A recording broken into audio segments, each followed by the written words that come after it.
Welcome to the Deep Dive. Great to be here. Today we're getting into something pretty profound, an idea from Rhapsody of Realities by Pastor Chris. It's all about the power of speech. Right, specifically this concept of sound codes, how they relate to, well, everything, creation, communication. It's quite a thought. It really is. Like, could speaking actually be, more fundamental than we usually think? Does it hold some kind of blueprint?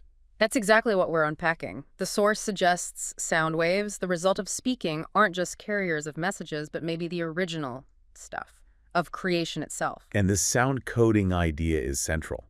How meaning instructions get sort of baked into the sound. Precisely. Baked in, like a program running within the vibration. We'll explore what that means, the implications. Hopefully you'll have a few aha moments along the way. Okay, let's dive in. The source starts strong, right? Yeah. With John 1.1. Yeah, in the beginning was the Word. Foundational stuff. And the Word was with God, and the Word was God.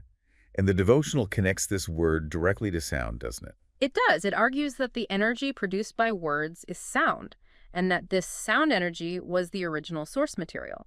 Not silence, not just abstract thought, but audible, energetic sound. So when God spoke, let there be light, it wasn't just like a command in the human sense. According to this view, no. It was the release of specific sound waves carrying the inherent energy and instruction to become light. The words themselves had the power to materialize what was said. Wow. Okay, which leads to a really interesting question the source brings up. Uh-huh. Why speak at all? If God is all-powerful, why not just, will things into being? Good question. The devotional gives a couple of angles. One is setting a precedent for us for how we operate. Okay, like a model. Yeah. But maybe the deeper reason presented is to demonstrate this critical importance of sound coding. The act of speaking creates the code. Right, the sound coding. Let's break that down. What exactly is it, according to the source? It's defined as essentially assigning meaning and purpose to sound. Giving sound its job, its interpretation. It's how sound becomes communication, becomes instruction. It's like the cognitive process behind the sound, or the meaning packed into it. Both, really. It's the process of embedding the meaning, the information, the instructions into the sound waves. It's the intention-made vibration. The source uses that ha-ha example, which I thought was quite clever. Yeah, that helps make it concrete. You say ha-ha, everyone thinks laughter. But if you and I secretly agree, ha-ha means stop.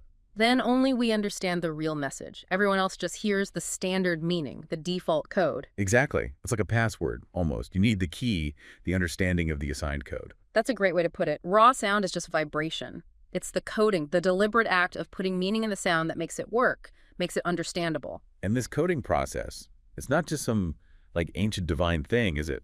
The source connects it to everyday life. Right. It points to how kids learn language. That's a perfect ongoing example of sound coding. How so? Well, think about it. When we talk to a baby, constantly repeating mama or dada or bottle, we're encoding those specific sounds with meaning. We're transmitting the code, linking the sound to the person or the object. Exactly. We're embedding it into their memory. A child learning English decodes water. A child learning French decodes eau. Same concept, different codes. Okay, I see. So bringing it back to the creation narrative. The idea is that when God spoke, he was establishing the fundamental sound code for reality itself. Not just words, but coded sounds. Coded sounds carrying the blueprint, the instructions, the very essence of what was being created. The meaning was embedded right there in the sound wave. So these sound codes, they're carrying more than just, say, a dictionary definition. Much more, according to this perspective. They carry the instruction, the purpose, the intent that was originally coded into them. And the claim is that all of creation understands and responds to this code. That's the assertion, yeah. That the universe isn't deaf to the meaning embedded in words, but is actually attuned to it. It responds to the sound code. That's a big idea. Yeah. It suggests sound isn't just a human communication tool. It suggests it's more fundamental, a primary force. So every word we speak, following this logic, is like launching a little wave. A wave carrying meaning, purpose, and potentially creative or instructive power.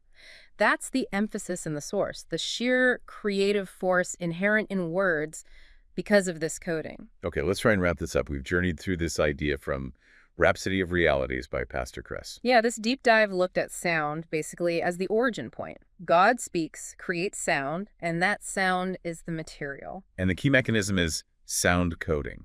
Exactly.